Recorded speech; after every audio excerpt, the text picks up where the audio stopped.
Today's guest is Azadeh A. She is a distinguished four-time best-selling author, the esteemed founder of Finally Free Life. Today, she serves as a transformational life coach and a couples coach.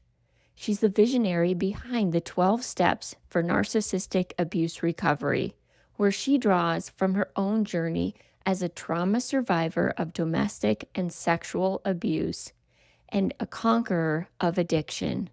Her profound passion lies in empowering individuals to navigate trauma and find the freedom to manifest the lives they inspire to lead. You are going to love her today. She's a fabulous guest.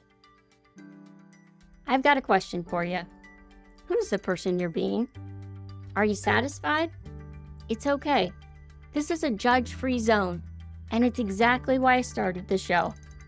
Welcome to Be the Person, a podcast for the brave and the curious who are ready to explore who they are fully created to be. I'm your host, Annie Randall, the adventurous one leading this investigative journey of transformation. By delving into topics and asking unexpected questions, we will discover the keys for unlocking our true potential and being our best selves today. You may be surprised by what you find when you let go of fear in order to discover the answers of becoming the person you were made to be. Welcome to Be the Person podcast. Thank you for joining today. You are in for such a treat. I have my friend Azadeh A here with me, and she is phenomenal. She's a best-selling author. She's a speaker, a coach. She helps so many overcome toxic, narcissistic relationships. And I can't wait for her to share her story with you today. Welcome, Azadeh. Oh, and thank you. The treat's all mine to be here with you. Thank you for having me. Yes. Well, I know that was a super brief introduction. Can you tell us a little bit about you? And let's start. What do you do today? Today, I'm a transformational coach. I'm also a couples counselor, an author, and a speaker, and I practice recovery for myself on a daily basis to overcome the programming and the conditioning that was laid out to me at a very, very young age. Yeah. Well, let's go back there. I've heard it say that you're best suited to help the person that you once were. So tell us your journey of how you got to where you are today. Oh, absolutely. And I was born into chaos, violence, drama, trauma, and I didn't know as a young kid that that's what that was. I was born into it, so that was my norm. And throughout my life, I continued to attract those circles, relationships, um, dynamics. And I realized after multiple addictions that there is something wrong. I'm using drugs and alcohol because of the relational dynamics that I endure, tolerate, and attract. Mhm. Do you feel like you were attracting people using all those things and just attracting the wrong people? I do because the familiar, in my research, I realized the familiar is so powerful. It's more powerful than even our thoughts, even our decision, because the familiar is funny because it's familiar is like family. You attract the familiar dynamics within your family. And so to break that has been a 22-year journey. Yeah. Wow. And Yeah. what decided, where along the way did you get to in your journey that you decided you wanted something different? It was when I was in an abusive relationship, doing a lot of drugs, drinking in hotel rooms with this guy in my 20s. And imagine in my 20s, I should be looking at what college I'm going to go to. What's my career? Am I going to get married and have kids? Those were not my thoughts. I was in constant survival mode and hypervigilance and walking on eggshells because I was with a man that was so abusive and we were so doing drugs together and in hotel rooms. And I didn't know that the graduation, if you will, of my lifestyle would be that. And so I realized, you know what? The pain of staying where I'm at right now is pretty big, but the fear of the unknown had to become a little bit less than the pain of what I was in now in order to decide to change my life. Wow. I think that is so powerful. And that is so true, not just in, what you went through, but I think people can all relate to that of just if there's enough pain in staying where you are today and there's just a little bit less fear, we can all move forward. But Yes. sometimes it takes a long time, like into your 20s, like you said, to get to that point. Yeah, it does. It takes a long time and I think about all the people that are listening right now that are beating themselves up because they can't get into shape or they can't eat clean or eat in the way you need to develop the goals you want. That's an example because of what you do. And sometimes the reason they think it is not the reason. The reason is something completely different than what they think because it's just the world will tell you, get your shit together, eat right, work out, get a good night's sleep, drink water. But if you are in a narcissistic abusive relationship, you are constantly trying to figure out how to soothe your emotional nervous system with either food, drugs, or alcohol. And you certainly can't sleep because your brain is constantly running. And then you don't have any energy to work out because you've been eating nothing but carbs to shut down your system because you're in pain and to and you don't have energy to do what you're supposed to do. I didn't know that. I used to beat myself up going, "Why can't you work out? Why can't you eat right?" Well, it was the problem what everybody was telling me was not the problem. The problem was that I was in an abusive relationship and didn't even know it. Wow. Because that's what you grew up with, right? That's all you knew? Yes. So to you, Yes. it was just normal. Yes. I love that you bring that up because I think we live in a culture of shame and probably we shame ourselves. I know that's Yes. true of me the most. And so, you know, all of those things, the world tells us it should be easy, like go run, go exercise, eat right, sleep. But sometimes it's not just what you're doing, but really the relationship you're in. So, talk to us more about that. You mentioned narcissism. And how would somebody know? Like you said you didn't even know you were in a relationship. Talk to me about like what is a narcissistic relationship? And if somebody's listening and not quite sure, like how would they know? Yeah. Well, let's go as early phase as somebody dating. Let's say you were trying to date and Okay. you are single and you want a relationship, all good things. You want to date and you want to go look for the right person. Well, if you have somebody that is constantly calling, texting, wanting your time, their need to be with you is such an urgency in the beginning stages within like the first 3 to 6 weeks. That's a huge red flag. And that's what narcissists do. They want to get in as soon as possible with fast and furious um acts of just, "Oh, I gotta be with you. You're my soulmate. You're my everything." And it's like no healthy relationship is ever foundationally going to be um concrete if it's so fast and furious. It must go slow. So that's a red flag. Huge. So what they do in that original stage and of love bombing you is what we call it, trying to get in and, "Oh, you're the best. You're amazing. Oh my God, you have a business. You have beautiful blonde hair. You have this. Where were you all my life? Those are words for somebody that has not been seen and is desperate to be in a relationship is going to be magnetic to that narcissist. So what they're doing at that time is leaving you with the impression and the imprint in your mind that, oh my God, this is the guy. So then when they start to abuse you, you start naturally, and I won't go into the whole biology part, but you're biologically and chemistry are doing everything you can to go back into that original stage of I was their soulmate, I was their everything. They loved me. Well, how can they abuse me now?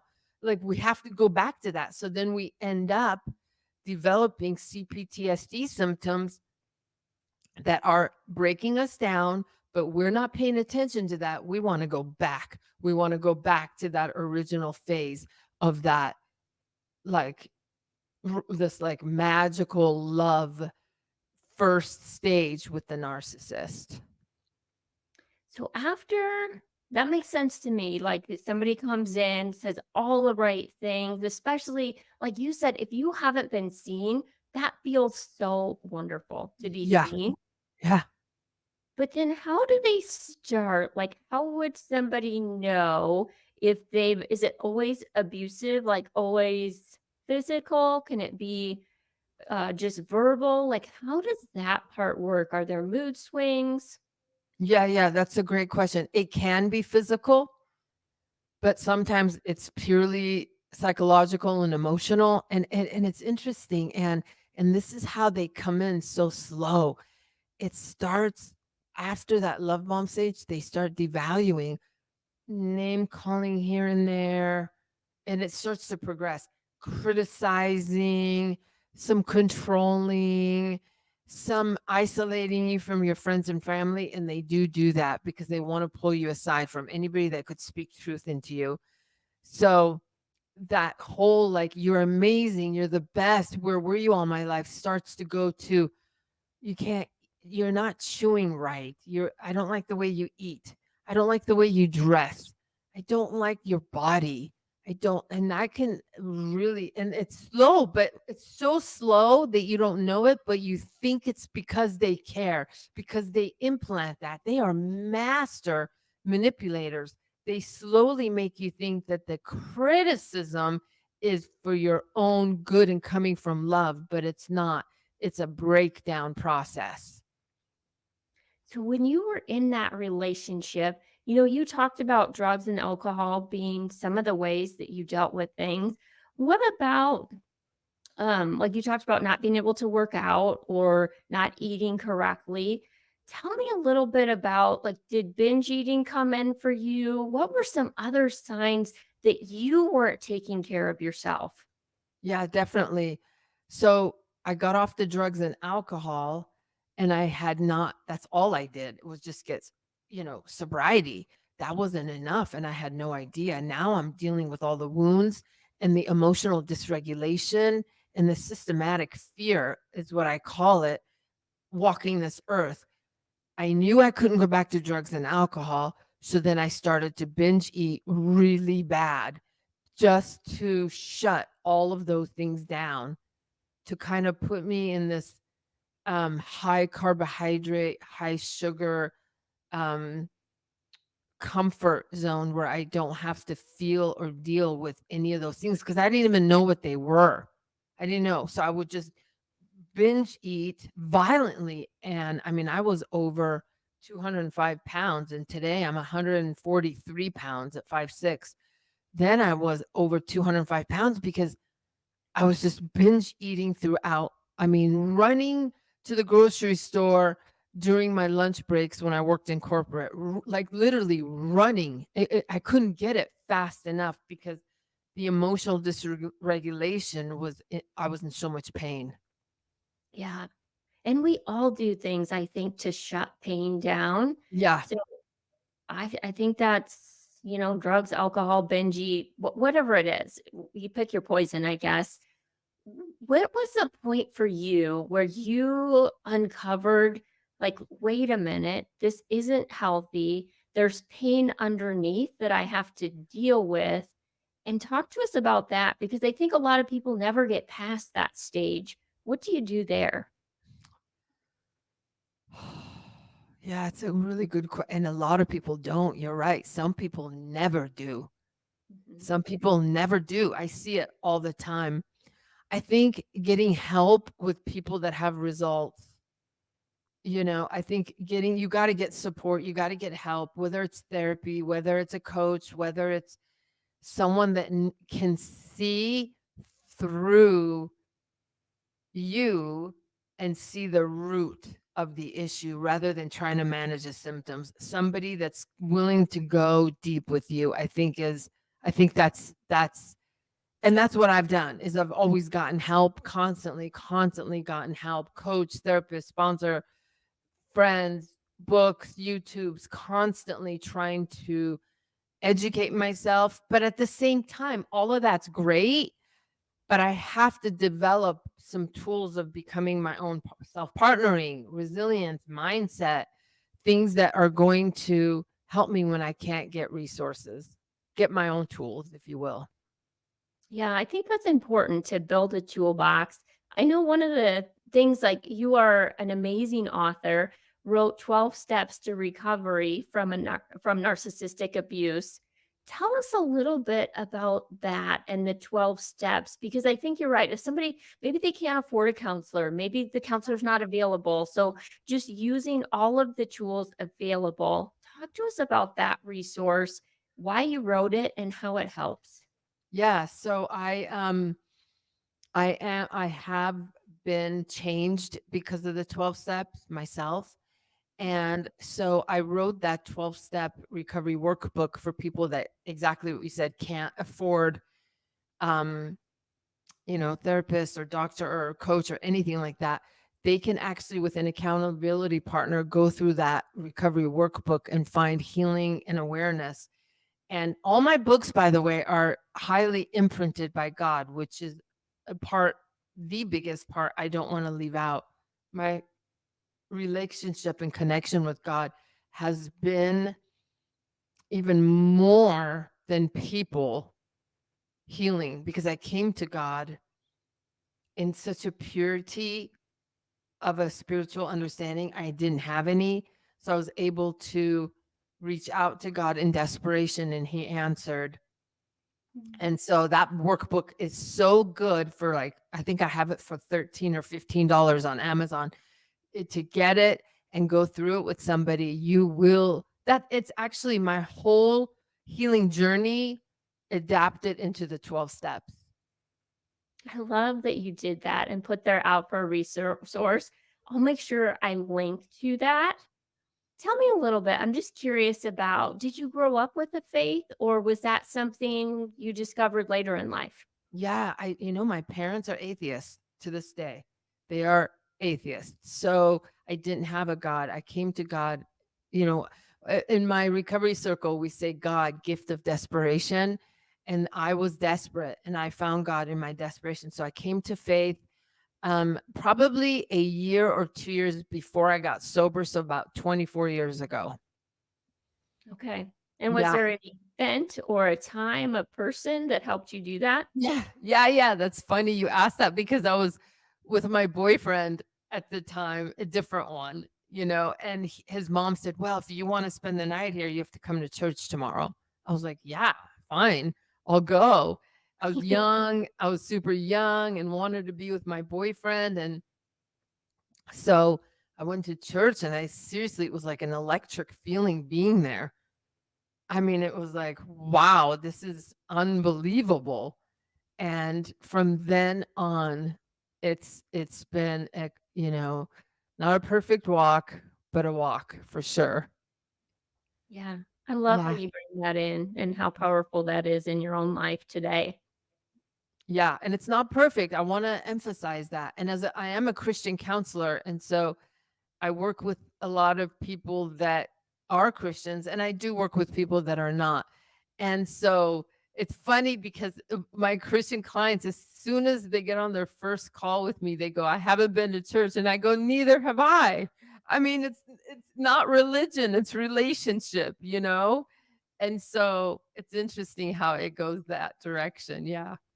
Yeah, so good. So good. My favorite company for clean protein is by far and away ButcherBox. Everything they sell is humanely raised, no antibiotics.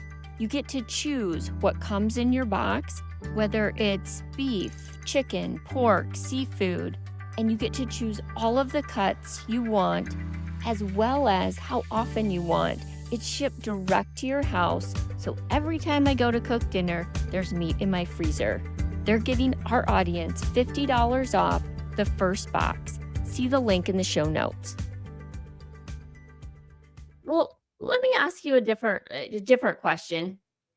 I think, we all want to live an authentic life. And when you're in this relationship, a narcissistic relationship, that's really hard to do, I would assume. You just start to become who they want you to be. Would you say that's an accurate statement? Yeah. They want you silenced, quiet, no boundaries, no life, no independence, and they don't want your brain to work for you. They want it to be all focused on them.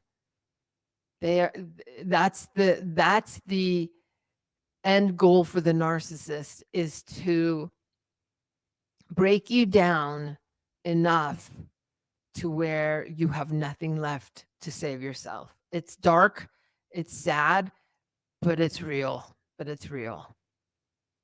And why do narcissists want to do that? Is it a control thing for them or what Yeah, it drives is. their Yeah, yeah. It is control and power, but ultimately it's to gain narcissistic supply. And what is that?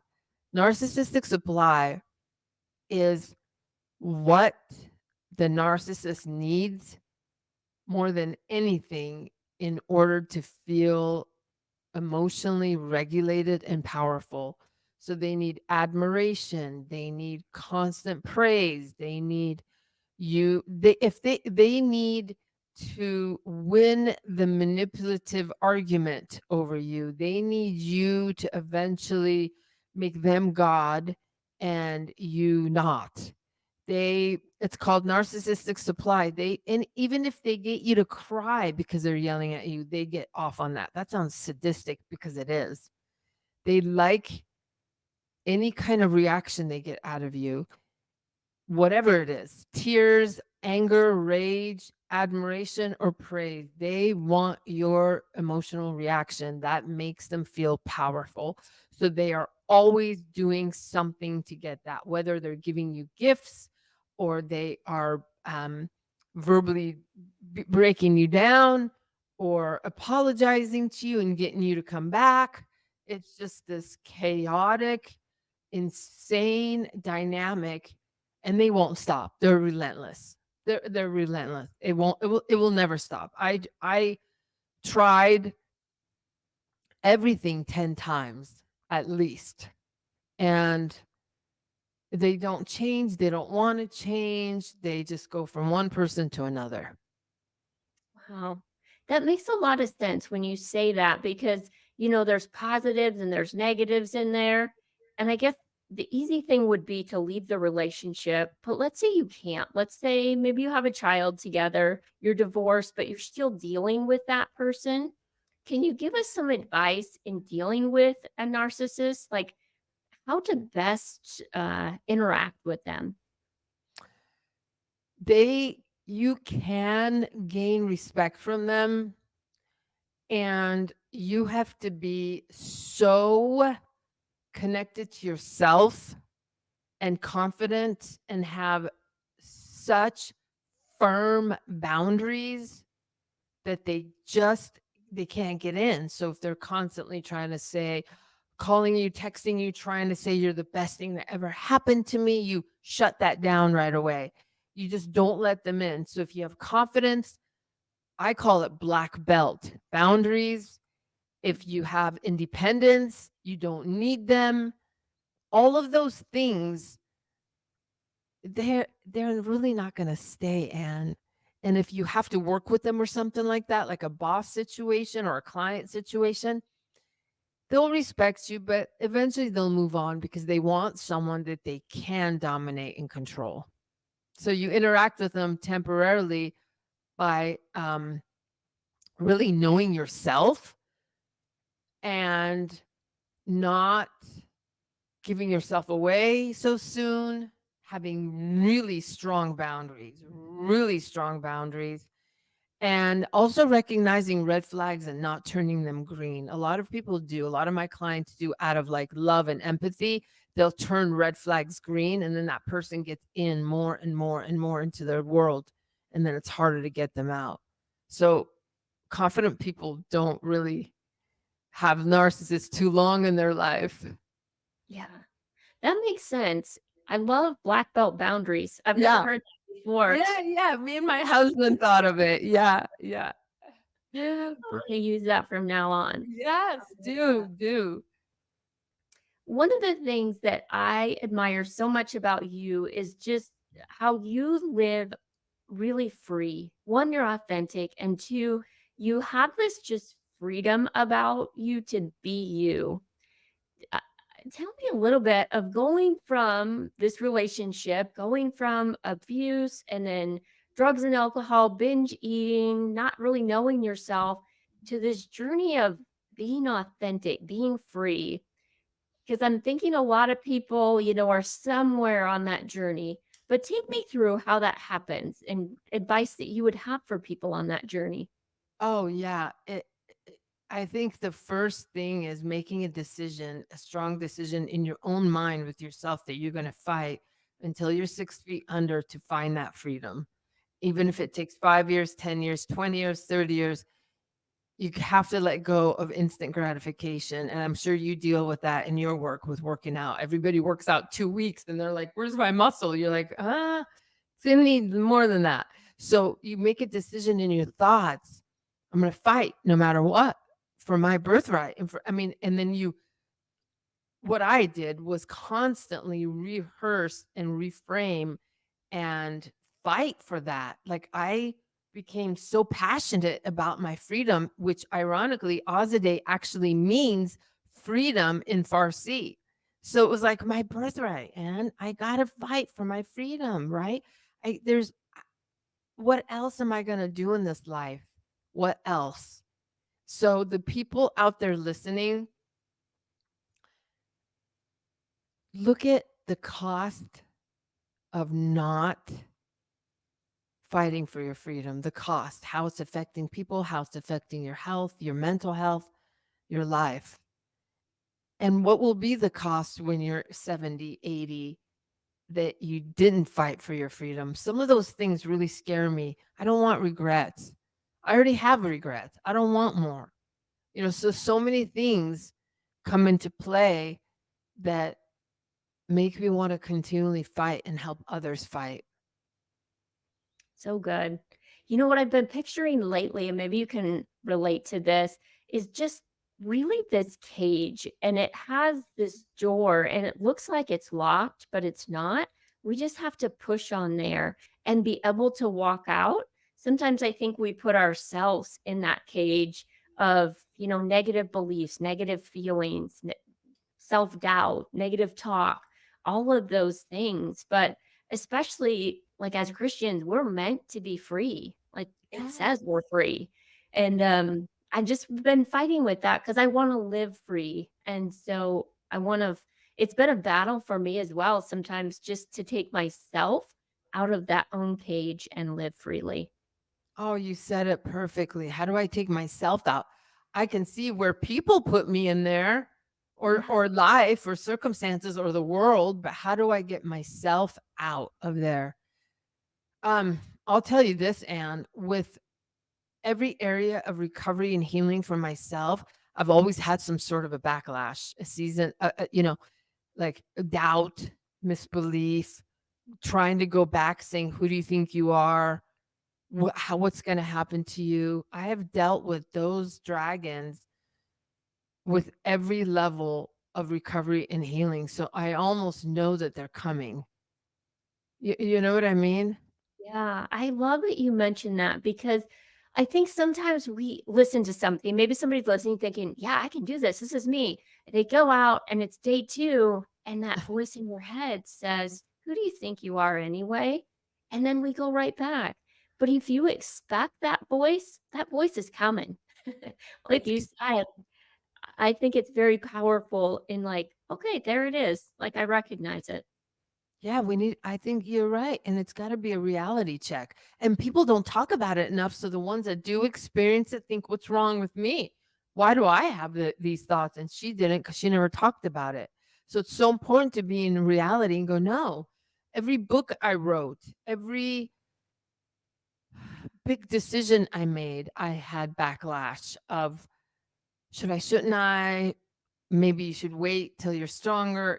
All of those self-sabotaging thoughts that even trying to get rid of them, they'd keep popping back up. So, but I learned now that fighting them gave me the gift of resilience because I kept having to fight internally for those things to go away and level up to to get the God's voice louder and stronger and shut those down. So it's like an internal war. It's an Yeah. internal war. I love that going on right in your own head. Yes. Yes, it totally is. That's my truth. I don't know if some people out there can just make a decision and do things. My hat is off to you, but that's not my story. It's a messy fight. It's a Yeah. messy fight. I think whenever you're going to a new level, um, eh, Henry Amar says it, "New level, new Oh, devil," yep. of just there is something coming at you, like, there is, probably that self-doubt. I know I've Mhm. had it, even starting the podcast of, like, "Who's gonna listen? Who do you think you are?" And I could have let that just stop me or, it's that constant thing of, if it helps one person, it's worth it to go forward. Yes, you're right, and you did it. I love that you did it, and I've heard Joyce Myers say it too, "New level, new devil." I've heard a couple of people say it, and it's like I hear it when I'm supposed to, but I'm so glad you did the podcast. I'm so glad, right? I really do believe before every breakthrough, every victory, the inner critic is the loudest. Yeah, for sure. I Mhm. want to talk a little bit about your health journey because you're really healthy now, you're vibrant, and I went back through your old Instagram in preparing for this, which Oh, was kind of fun. So you have that picture of weighing 205 pounds. I was like, oh my gosh, I don't even recognize her. So take us through the health part of this. In mm. How did you stop the binge eating? How did you start working out and start putting you first? Oh god, I wish it was overnight. It was like little increments forward. It was really the 2 steps forward, 3 back, 1 forward, 6 back, 5 forward, 1 back. So it was never, you know, um, A, B, C, D kind of thing. And um, the more I realized I matter and the less I became a people pleaser, the more I stood up to not people pleasing, and the more aligning to my message to the world has done that. But also in the mornings, I pray and meditate, and I do have an intention of most days of what I'm going to eat and how I'm going to move my body. I'm not a perfect, muscular person, but I'm the smallest and the healthiest at 52 than when I was at 32. You Yeah. know? So good. I think So setting good. that intention every day is Yeah. super important, and it isn't a perfect journey. If you're listening, the other thing I love that you said is, I realized I matter. Like when that Mhm. your truth, and you matter. Like if you're listening, you matter. Everybody matters. But when you really feel that in your heart, I think your actions are easier to change because your why changes. Yes, for sure. You are so right. Your why changes. And trying to walk with self-compassion, cultivate self-compassion for myself and others. And that's not always easy, but I always land there for my own freedom. Um, and having that intention, like seriously, I was at the grocery store at 8:45 last night getting fruits, vegetables, and high proteins. I was because I knew if I don't, I'm gonna eat crap. I'm gonna eat junk food. I'm gonna eat things that don't make sense, that have maybe no protein at all or anything like that. So last night I was like, rain or shine, I know it's late, you're going. And so guess what? I had a great breakfast and a great lunch. But I also don't have narcissists in my life, and toxic people I've really learned to keep at a distance that they don't get in and damage my heart or break my heart, you know? Yeah. That helps too, a lot. Or navigating my boundaries through certain people. Not everybody gets to come in this close. I have a theory where some people are here and some people are here and then some people are here. I have to remember who those people are, Yeah. 3 level. And it sounds kind of like narcissistic, like you think you're all that, but I have to protect my heart. The Bible even says it, guard your heart with all due diligence. I got to guard it because I can get hurt. And no, I matter, I matter. Yeah. And I think that's so true. Not everybody needs to be your very best friend or Yeah. needs to be in that close in life. I think it takes discernment to figure Yes. out which people are which. And I think we all make some mistakes along the way and figure out where do they go in our life and then get Yes. people in the right spots. Yes. Yes. Definitely. Discernment is such an amazing, it's like the word says it all. Just that word, discernment says everything. Everything. So we're going to wrap up pretty soon. Couple more questions, though. I really could ask you Yeah. so many questions about this. Yeah. Yeah. Yeah. But giving me to somebody listening who's been listening and they're thinking, yeah, I need to make some changes in my life. I have the wrong people too close to me. I'm not taking care of my health. I can see it's not willpower that really it is because of these some of these relationships that I have. What would you tell that person wanting to make a change but being at step 1? Yeah. I would say start choosing you, and not just once, but over and over and over. And that's recovery, choosing you over and over and over again in conversations, in gatherings, in food intakes. And if you don't, that's okay. It's not black and white. Just keep practicing your dreams, your goals. Just practice it. Don't even look at the outcome. Don't even look at how far you have to go. Just one day at a time. Speak. The biggest thing I think is speak kindly to yourself and empowering words to yourself. That will give your energy and resilience. And actually, that's neuroplasticity. Speaking kindly to yourself, you will rewire your brain. So you got to just keep choosing you and your dreams and your truth, even if it's like feels like the world is going to end. Do it because it's not. That's what you were conditioned to believe. Yes. Yes, I love it. Love it, love it. Yeah. I always like to wrap up with favorite 1 or 2 favorite books, and I'll definitely link to yours because it's so good, your workbook. But tell me, other than that, a couple books that have been very impactful for you. Oh my God, I can think of the one that hits. I read all the time, but the one is Joyce Meyer's Battlefield of the Mind. Ooh, it's so good. It's so good.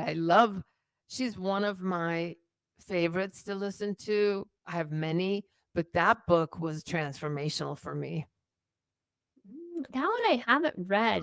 My mom is a big Joyce Myers fan, so I've, listened and read some of her Yeah, yeah, things, yeah. but I haven't read that one, so I'm gonna check that out. Yeah, that one, it literally goes into the mind and why and how to break the suspicious mind, the bitter mind, the judgmental mind, all the all of the I can't remember what it's called. All of the why she calls it why we go around the mountains so many times and never get to our destination is because the roots in our thoughts. So I find that very, very helpful. That's one. I could go on with the books, but that's the one book. If you want a one book, it would be that one.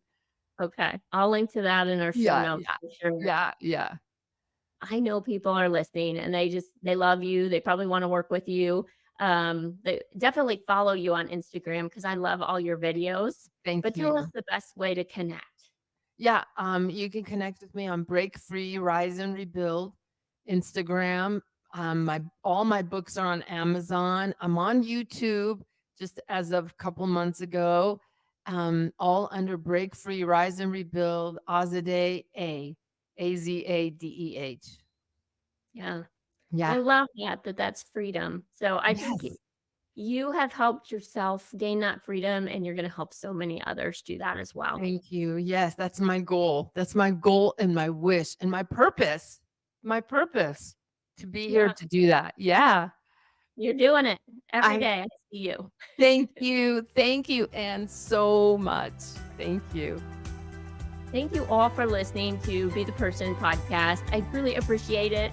If this resonates with you and you think of somebody that may benefit from it, please share it with them. And always, it would mean the world to me if you gave us a 5-star review to help grow the podcast. Thanks for tuning in today. Thank you.